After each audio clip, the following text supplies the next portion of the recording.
Imagine living a peaceful life, until one night, 13 mysterious dwarves suddenly show up at your doorstep. Today, I will tell you the story of one such movie.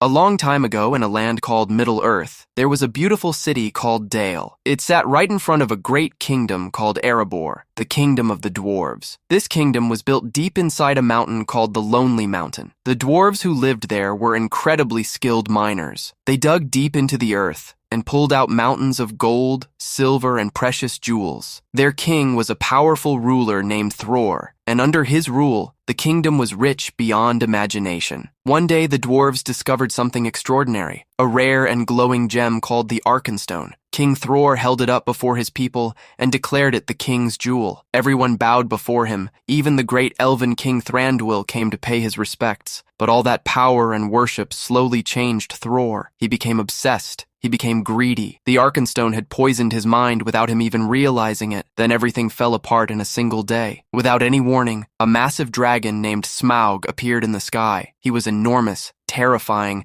and hungry for gold. He opened his mouth and breathed a river of fire across the city of Dale. Buildings exploded. Thousands of people burned or were crushed under falling stone. Only a handful survived. But Smaug wasn't done. His real target was the dwarves' treasure inside the Lonely Mountain. Thror's grandson Thorin quickly gathered the dwarf soldiers and rushed to defend the front gate. But when they arrived, Smaug was already there. The dragon burst straight through the stone walls, breathing fire in every direction. His massive claws tore through the soldiers like paper. Deep inside, the shaking caused Thror to drop the Arkenstone into the massive pile of gold where it disappeared. Thorin grabbed his grandfather and pulled him away, just before another blast of fire filled the corridor. Erebor was lost. The dwarves ran. As they escaped, they crossed paths with Thranduil and his army of elves. Thorin looked at them with desperate eyes and asked for help. Thranduil looked back and did nothing. He turned his elves around and walked away. Thorin never forgot that moment. The shame and anger stayed with him for the rest of his life. Many years passed. Far away, in a peaceful corner of the world called the Shire, a small and comfortable hobbit named Bilbo Baggins was living his best life. He had a warm home, a full pantry, and absolutely zero interest in adventure. One morning, a tall old wizard named Gandalf knocked on his door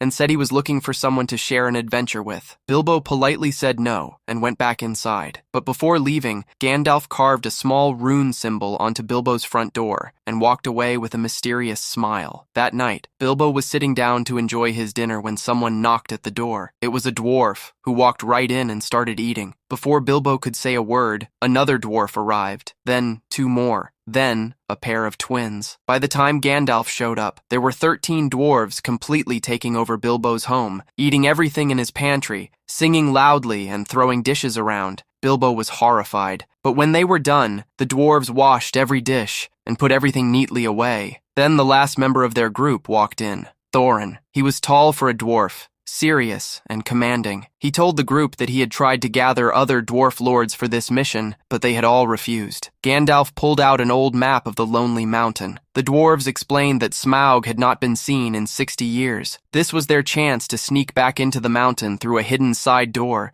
and reclaim everything that was taken from them. But they needed a burglar. Someone small, someone whose smell a dragon wouldn't recognize. Bilbo slowly realized they were all looking at him. He argued. The dwarves doubted him. Gandalf silenced everyone with one powerful look and explained that hobbits move quietly, leave no scent, and can pass through spaces unseen. The dwarves handed Bilbo a contract. He read it, saw about 20 different ways he could die on this journey, and fainted. When he woke up, he said no again. The next morning, Bilbo woke up to find his house empty and clean. The contract sat alone on the table. Something stirred inside him. A tiny spark of curiosity, a hunger for something more than tea and doilies. He grabbed the contract and ran out the door in his slippers, shouting to his neighbors that he was going on an adventure. He caught up with the dwarves just outside the Shire and was immediately helped onto a pony. After many hours of riding, the group made camp for the night. One of the dwarves shared a story from the past. After losing Erebor, Thorin's grandfather had tried to reclaim another ancient dwarf kingdom, but it had been taken over by orcs, led by a massive white orc named Azog. A brutal battle followed. Azog beheaded the old king in front of everyone. With no leader, the dwarves were about to collapse,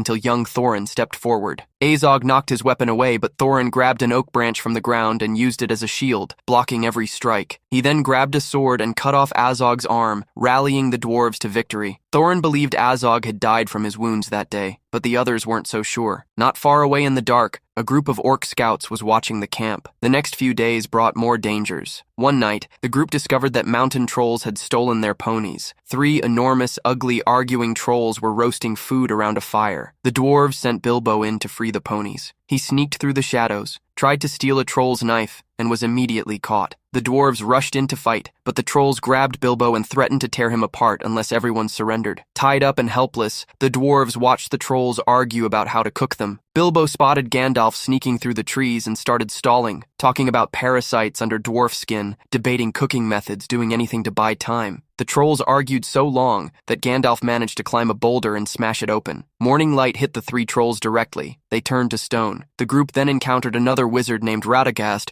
who had discovered dark magic spreading through his forest. He had also found an ancient abandoned fortress that wasn't abandoned anymore. A mysterious necromancer was hiding inside, capable of summoning the spirits of the dead. Radagast handed Gandalf a blade used by one of these spirits as proof. Before they could think too deeply about this, wolf-like creatures called wargs attacked. The dwarves killed them quickly, but these were scouts sent by orc riders. Radagast volunteered as a decoy and shot off on his sleigh, drawing the orcs away. Gandalf led the group running on foot. They were nearly surrounded when Gandalf revealed a hidden tunnel entrance.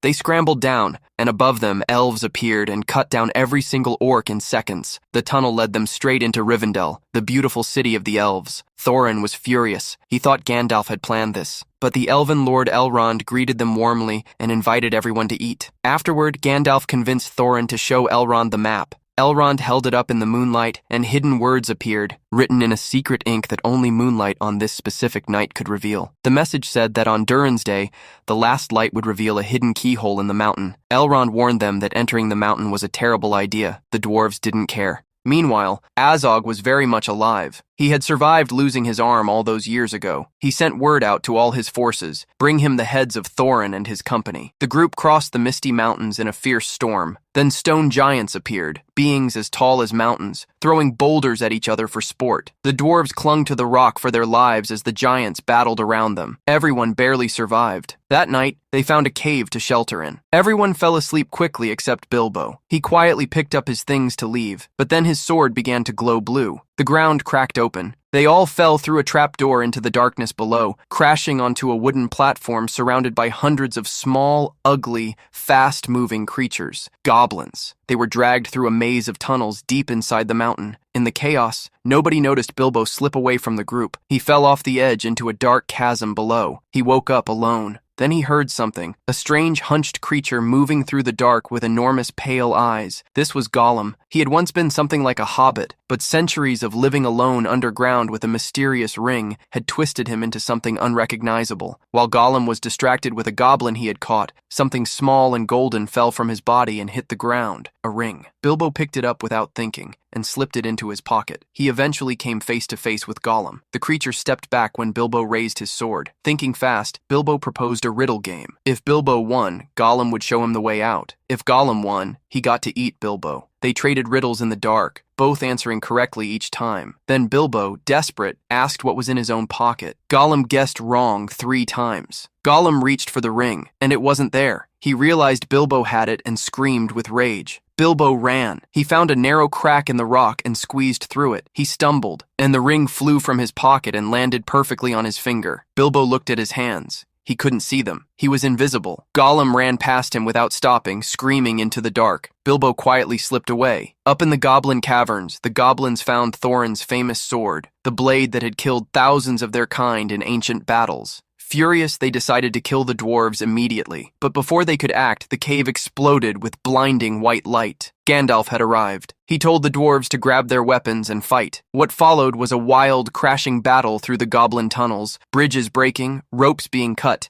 enemies being thrown off platforms. The Goblin King himself showed up and made terrible threats, right before Gandalf cut him down in 3 quick sword strokes. They escaped through the tunnels and emerged into daylight on the other side of the mountain. Thorin immediately accused Bilbo of having abandoned them. Then Bilbo stepped out from the trees, suddenly visible again. He stood there and said yes, he missed his home, but the dwarves had no home to miss. He wanted to help them get theirs back. That was why he was staying. Before anyone could respond, they heard howling. Azog and his warg riders had found them. They ran through the forest and ended up at the edge of a cliff with the wargs right behind them. They climbed into the trees to get off the ground. The wargs slammed into the trees, shaking them violently, snapping branches, bringing them down one by one until the whole group was crowded into the last standing tree hanging over the cliff's edge. Thorin did something brave and incredibly reckless. He walked straight toward Azog. Azog barely moved. He grabbed Thorin and threw him to the ground, then let his warg bite into him. Thorin hit the earth and didn't move. An orc stepped forward to finish him. Bilbo tackled it. The little hobbit, with no real combat training and no armor, jumped on the orc's back and killed it with his sword. Then he stood over Thorin's unconscious body and faced the rest of the pack alone. The dwarves rushed in to help, but there were too many orcs. Then the sky filled with wings. Giant eagles dove from the clouds, snatching up dwarves, scattering the orcs, and carrying the entire company to safety. They landed near the lonely mountain just as the sun was rising. Gandalf woke Thorin. Thorin opened his eyes, looked up at Bilbo, and pulled him into a hug. He had been completely wrong about the hobbit. The journey continued through forests and danger. They encountered Bjorn, a man who could transform into a giant bear, who warned them that darkness was spreading and orcs were growing in numbers everywhere. He agreed to guide them to the edge of the great forest called Mirkwood. Before entering, Gandalf stopped at a carved statue and noticed a red eye painted on it, a symbol of dark power. He thought of the necromancer. He thought of the warnings. He told the group to stay on the path inside the forest no matter what, then left to investigate alone. Inside the forest, the air was thick and wrong. Their minds grew foggy. They lost the path without realizing it and began walking in circles. Hallucinations started. The dwarves began arguing. Then giant spiders attacked from the treetops and captured every single dwarf,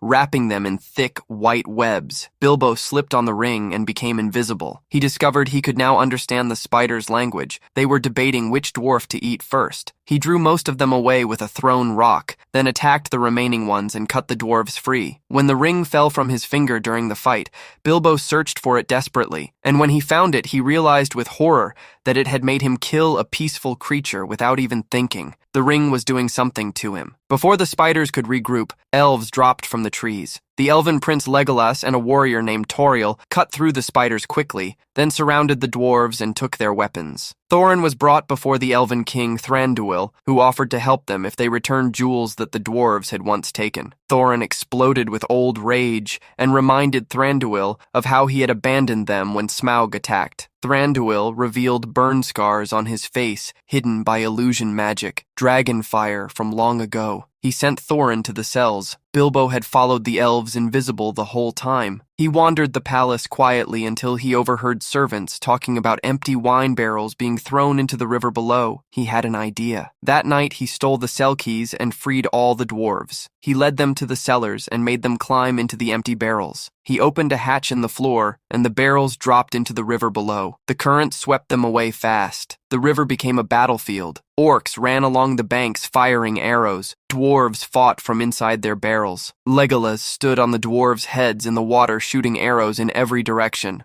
Thorin threw an axe to save Legolas from an orc creeping up behind him. Eventually, the barrels made it out and everyone survived. They washed ashore near Lake Town, a human settlement built on stilts over a large lake, right in the shadow of the lonely mountain. A man named Bard agreed to smuggle them inside. That night, sheltering at Bard's home, Thorin noticed an old weapon on a rooftop called a wind lance. Bard explained that years ago, when Smaug attacked this very town, the only weapon that could hurt a dragon was a special black arrow fired from a wind lance. One arrow had actually struck Smaug and loosened a scale on his chest, but the dragon survived. Thorin dismissed it as a fairy tale. The dwarves were eventually caught breaking into the town armory and brought before the master of Lake Town. Thorin stood tall and declared he was the rightful heir to Erebor. He promised that if he reclaimed the mountain, Lake Town would share in the treasure. The townspeople cheered. The master, seeing gold in his future, welcomed them with open arms. Bard tried warning them that the old prophecy also said the town would burn. Nobody listened. The next morning, the group set off with new weapons and armor, all except Killy, whose leg wound had become badly infected and black. Thorin told him to stay behind. 3 other dwarves remained with him. Meanwhile, Gandalf arrived alone at the abandoned fortress and used powerful spells to force whatever was hiding inside to reveal itself. Azog appeared and knocked him down. Gandalf fought back with bursts of light, but when he looked into the courtyard below, he saw dozens of orcs and enormous war beasts pouring into the building. He ran, destroying bridges and entrances behind him to slow them down. Then, a wall of dark magic shattered his defenses. A figure made of fire and shadow appeared and hurled Gandalf against the crumbling stone. When it was over, Gandalf was locked in a hanging cage, watching Azog's army begin its march toward the lonely mountain. The dwarves reached the mountain and spent hours searching for the hidden door. Bilbo found some carved steps on the side of a statue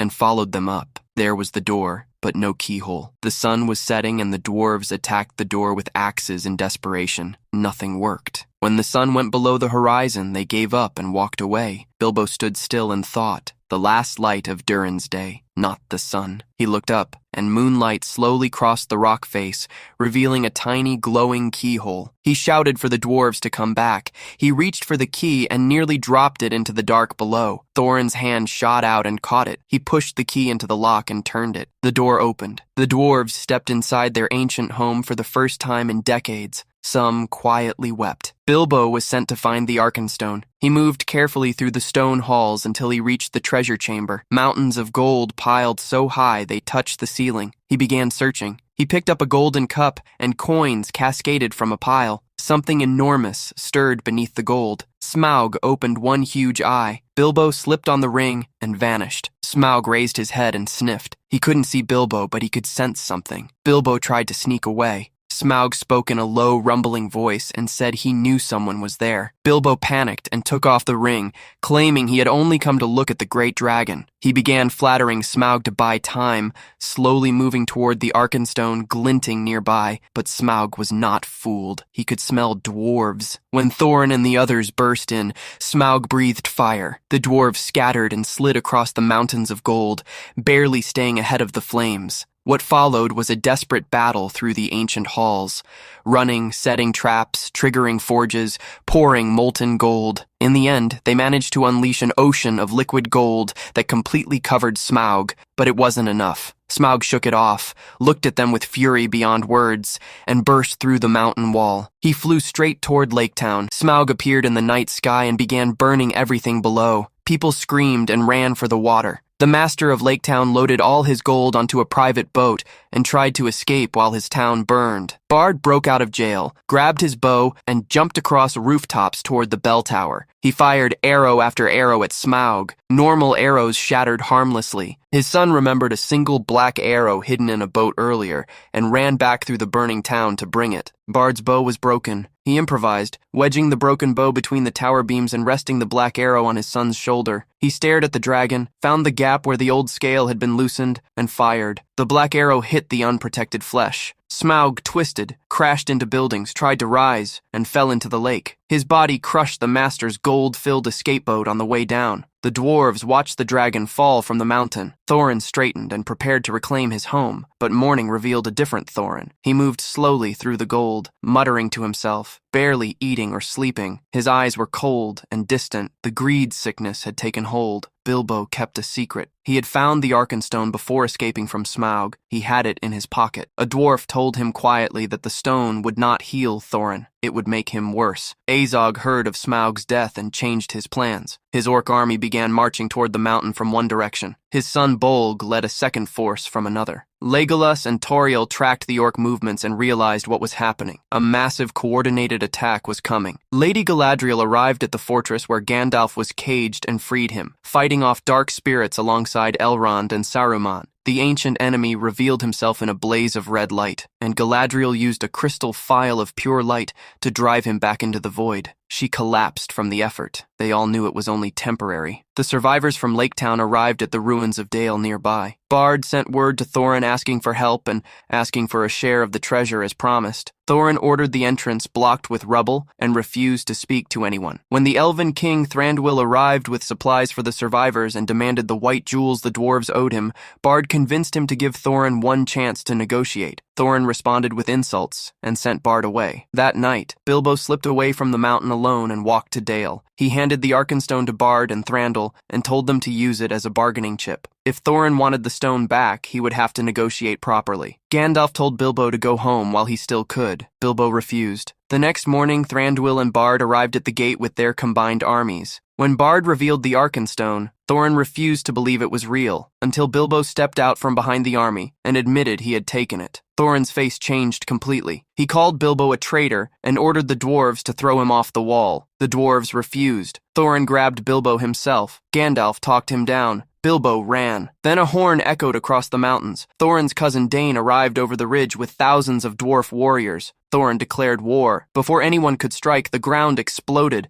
Enormous worm-like creatures burst up from the earth, creating massive tunnels. Through those tunnels came Azog's orc army, thousands of them pouring into the valley. The battle began. Inside the mountain, Thorin heard his people dying outside. He walked alone through the halls and began to hallucinate, the floor melting into gold, Smaug's face appearing beneath it, pulling him down. He dropped the crown. The vision cleared. He looked at his own reflection and saw clearly what he had become. He called his dwarves together and asked them to fight for their people. They knocked the blocked gate down with a bell used as a battering ram and charged into the battle. The tide shifted immediately. Thorin rode up the snowy northern mountain to find Azog, but Azog was waiting for them. He captured Thorin's cousin Fili, held him up for everyone to see, drove a blade through him, and dropped his body. Kili roared in grief and threw himself at every orc in reach, trying to get to Azog. Tauriel fought her way up the mountain to help Kili. Together, they battled Bolg, but Bolg was too strong. He killed Kili right in front of Tauriel. She threw herself at Bolg in grief and rage. They went over the edge together. Legolas fought Bolg across crumbling ruins and finally drove his sword through him,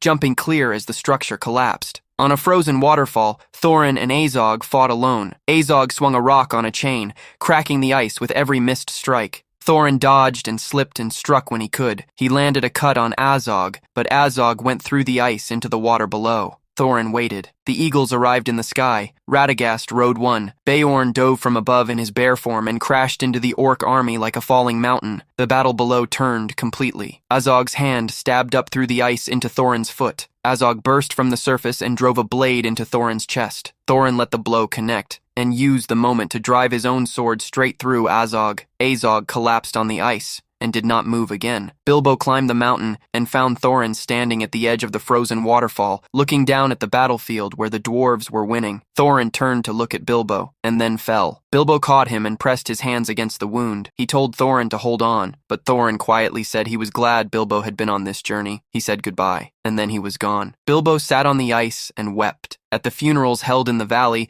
warriors from every race stood together. Dwarves, men, and elves, side by side in silence. Afterward, Bilbo said goodbye to each of the dwarves in turn. Then he walked away with Gandalf. When they reached the borders of the Shire, Bilbo told Gandalf he had lost the ring during the battle. Gandalf gave him a long, knowing look. Neither said anything more. Bilbo walked back to his little home in the Shire and pushed open the gate, only to find the entire place in chaos. His relatives had assumed he was dead and were auctioning off everything he owned. Bilbo produced the original contract from the beginning of the journey, kicked everyone out, and walked back inside his home alone. He stood quietly in the middle of his familiar kitchen. Then he reached into his pocket. The ring was still there. He looked at it for a long moment. Then he put it away. Many years later, an old Bilbo sat by his window and heard a knock at the door. He opened it to find Gandalf standing there with a familiar smile and a very familiar twinkle in his eye.